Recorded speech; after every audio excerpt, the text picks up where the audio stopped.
Kako reagiraš, ko te nasprotnik oziroma navijač provocira? V bistvu se nekaj ne obremenjujem dosti, samo gledam, kaj lahko jaz najboljše naredim in probam to preslišati. Jaz se čim manj oziram na te stvari, probam igrati svojo igro, delam svoje za ekipo in sploh ne poslušam teh ljudi.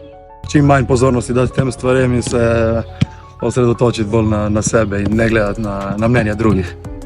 Pa ponavadi, ne vem, malo se nasmehnem in probam biti malo aroganten, da se ne spravim na njegov nivo, ampak drugače pa je to del športa, trash talk, tako da mi je všeč v bistvu.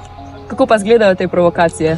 Besedno pa te proba znervirati, da bi mogoče slabše igral. Največje provokacije v nogometu so po mojem besedne, med tekmo žaljive, ampak to se mora preslišati in iti naprej, ampak ostane to na igrišču vedno.